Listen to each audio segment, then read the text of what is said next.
बिस्मिल्लाहिर्रहमानिर्रहीम। अस्सलाम वालेकुम नादरीन, आप यूट्यूब चैनल देख रहे हैं। मैं इमरान खान हूँ। DGI-SPR ने अपने इंटरव्यू में 3 झूठ बोले थे, वो तीनों मैंने आपके सामने रखे और मैंने आपको बताया कि गलत बयानी उन्होंने की है और वो भी साबित हो जाएगा थोड़े दिनों में दोबारा, क्योंकि एक बड़ा ऑपरेशन खैबर पख्तूनख्वा में करने की तैयारी हो रही है और ये झूठ दोबारा पकड़ा जाएगा।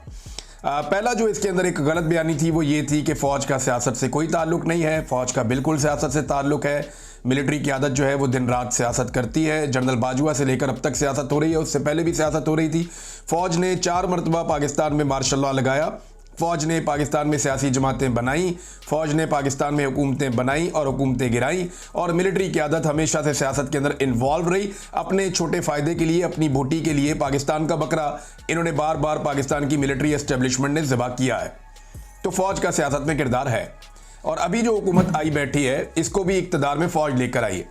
17 सीटें जीतने वाला पाकिस्तान का वज़ीर आज़म बना हुआ है और उसको अब 2/3 अक्सरियत भी दिलवा दी गई है।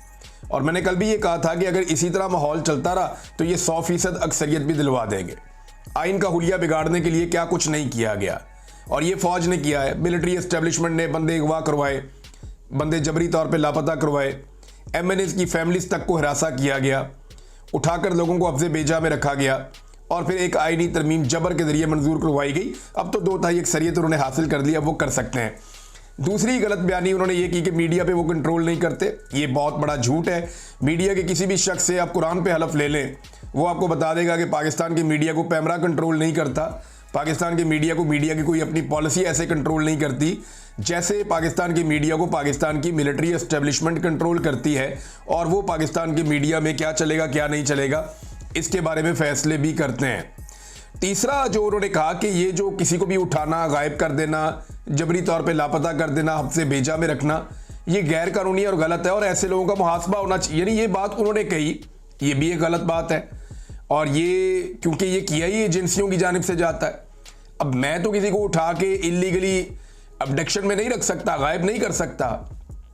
ये या तो कच्चे के डाकू करते हैं तो या एजेंसियां उठाकर ले जाती हैं। हत्ता कि जो अहमद नूरानी के भाइयों के साथ हुआ उसको उठा के कच्चे के डाकुओं के खाते में डाल दिया, अंदाजा करें आप। और अहमद नूरानी आलमी सतह के ऊपर दुनिया को बता रहे हैं कि उनके भाइयों को क्यों और कैसे अगवा किया गया था।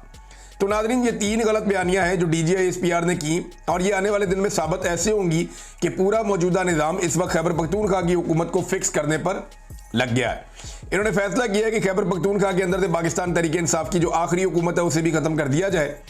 गंडापुर साहब को यह गलत फहमी है कि शायद ये निज़ाम उन्हें बर्दाश्त करेगा या उनके दिमाग में ये बात डाली गई है कि बजट पास तुमने करवा दिया है, जो डिमांड थी पूरी कर दी है, तो उसके बाद तुम महफूज हो। एस्टेब्लिशमेंट ये समझती है कि खैबर पख्तूनख्वा में इमरान खान की हुकूमत उनके लिए हमेशा एक दर्द सर बनी रहेगी और उन्हें इस बात का खतरा रहेगा कि अगर खैबर पख्तूनख्वा में ये हुकूमत रहती है तो ये जब मर्जी सप्लाई लाइन बंद कर सकते हैं, शाहराहें बंद कर सकते हैं और एक बड़ा एहतजाज कर सकते हैं। उस पर वो काम कर रहे हैं, जबकि एस्टेब्लिशमेंट काम कर रही है हुकूमत गिराने के मामलात पर।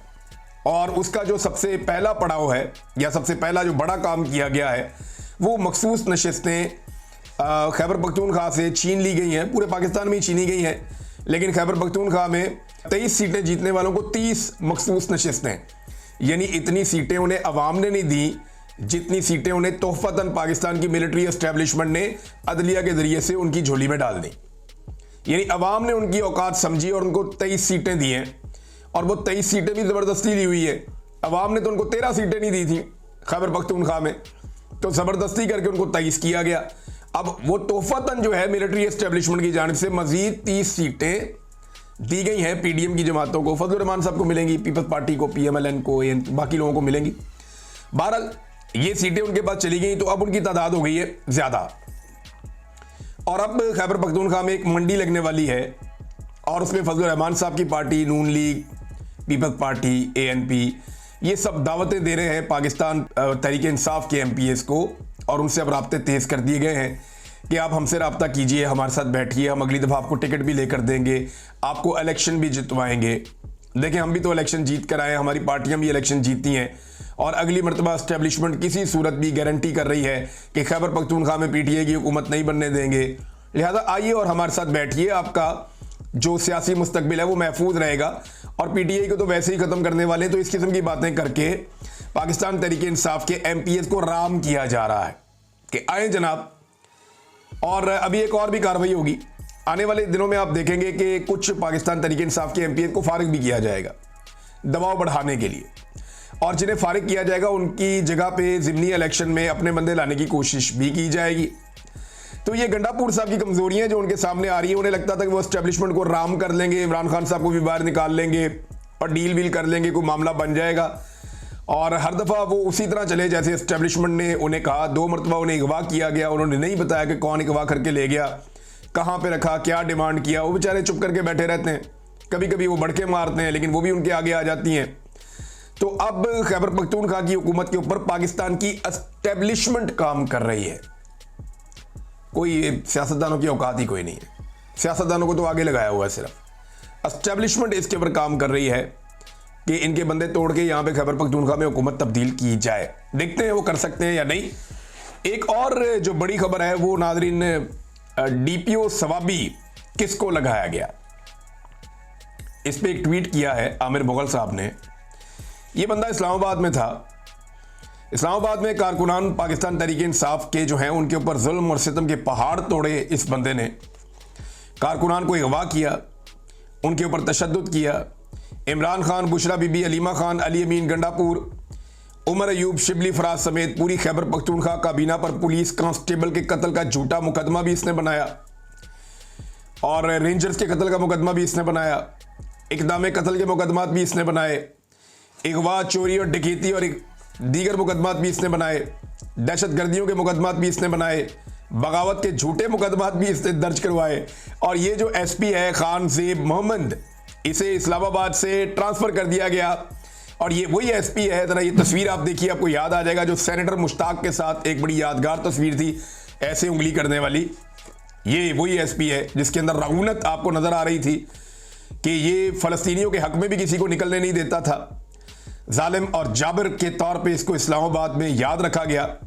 अब इसको सीधा ट्रांसफ़र करके डीपीओ स्वाबी तैनात कर दिया गया है ना कमाल कि जिस पॉलिटिकल पार्टी और जिस पॉलिटिकल पार्टी के लीडर को मारा, उसी पॉलिटिकल पार्टी के वजीर आला ने उसको तोहफतन इनाम के तौर पे सवाबी जैसे इंपॉर्टेंट जिले का डीपीओ लगा दिया। है ना मजेदार, कमाल चीज है ना। अभी आप और एंजॉय करेंगे। ये जो स्वाबी है ना, ये खैबर पख्तूनख्वा से आते हुए आखिरी जिला है। इसकी बड़ी इंपॉर्टेंस है एहतजाज की सूरत में, शाराएं बंद करने की सूरत में, रुकावटें पैदा करने की सूरत में, और यहां से सप्लाई लाइन भी आती है। और इसलिए क्योंकि वफाक अब ये समझता है कि खैबर पख्तूनख्वा में एक एहतजाजी तहरीक शुरू हो रही है, तो अपने बंदे फटाफट जो आजमूदा बंदे हैं, तगड़े बंदे हैं अपने, उनको ले जाके खैबर पख्तूनख्वा में एडजस्ट करो। तो खैबर पख्तूनख्वा में वफाक ने अपनी मर्जी के बंदे पहले भी एडजस्ट किए हुए हैं। जो रही सही कसर है वो पाकिस्तान की इंटेलिजेंस का जो पूरा एक सिस्टम है वो अब पूरी कर रहा है, और अली अमीन गंडापुर सिर्फ हाथ पे हाथ रख के तमाशा देख रहा है। लेकिन इससे पहले भी खैबर पख्तूनख्वा के लोग बार बार ये कहते रहे कि गंडापुर ने उन तमाम आरओज़ कौन थे, वो सरकारी अफसरान थे जिन्होंने इलेक्शन के अंदर धांधली करवाई थी। गंडापुर ने खैबर पख्तूनख्वा की हुकूमत में उन तमाम आरओज़ को बेहतरीन अंदाज में नवाजा, या उस तमाम ब्यूरोक्रेसी की लॉट को बेहतरीन अंदाज में नवाजा जिन्होंने पाकिस्तान तहरीक इंसाफ के लिए जमीन तंग की हुई थी, जिन्होंने तहरीक इंसाफ के कारकुनों का जीना हराम किया हुआ था, जिन्होंने तहरीक इंसाफ से उनका मैंडेट छीना और कुछ ने छीनने की कोशिश की। लेकिन गंडापुर साहब ने उनको बहुत नवाजा, उनके ऊपर बड़ी मेहरबानियां की हैं। इसी तरह ये जो एक डीपीओ अब स्वाबी में तैनात किया गया है, इस पे गंडापुर साहब का शुक्रिया अदा करना चाहिए सारी खैबर पख्तूनख्वा की कैबिनेट को जाकर कि जनाब आप उस बंदे को यहाँ पे लेकर आए जिसने हमें इस्लामाबाद में डंडे भी मारे, जिसकी इस्लामाबाद मौजूदगी में हम पे गोलियां भी चली। भाई जिस बंदे के खिलाफ आपने मुकदमा दर्ज करना था उसको लाके वहाँ पे डीपीओ लगा दिया स्वाबी का। तो ये पढ़िए जनाब गंडापुर साहब की आज़ादी, खुद मुख्तारी और हकीकी आज़ादी की लड़ाई।